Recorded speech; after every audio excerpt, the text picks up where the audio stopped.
হুজুরের কথা শুনে অবাক হচ্ছি। আমার এক ভাই মারা গেছেন, উনি গ্রাম্য ভাই, তো বলছে আজকে তাফসির যে করলো না, ওসব তাফসির তোরা জানিস না।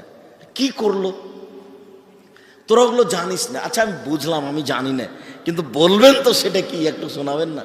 তোরাও স্যার জানিসই না। আচ্ছা আচ্ছা বলেন না কিছু, সেটা কি? তখন বলছে যে ঘুম থেকে উঠে আদম আলাইসাল্লাম দেখছেন পাশে একজন সুন্দরী মহিলা, খুব সুন্দরী মহিলা পাশে।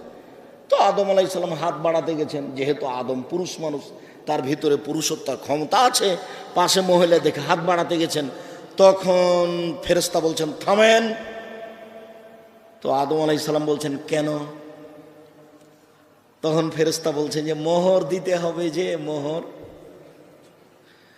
তখন আদম আলাইসাল্লাম বলছে মোহর কি গো, কি মোহর দিতে হবে? তো বলছে যে মোহাম্মদ সাল্লাল্লাহু আলাইহি সাল্লাম পরে দুরুদ পড়ে দিতে হবে, দুরুদে ইব্রাহিম পড়ে দিতে হবে। তো 1000 বার দুরুদে ইব্রাহিম পড়লে বউ হালাল করলেন। আরে যে আদমকে আল্লাহ বলছেন আমি সব কিছু শিখিয়ে দিয়েছি, আল্লাহ বলছেন যে আমি সব কিছু শিখিয়ে দিয়েছি, সে আদম বউখানকে কিভাবে হালাল করতে হবে সেটাই জানেন না, তা আল্লাহ কি শিখালেন তাকে? নাউজুবিল্লাহ। এই তো হুজুরের বক্তব্য।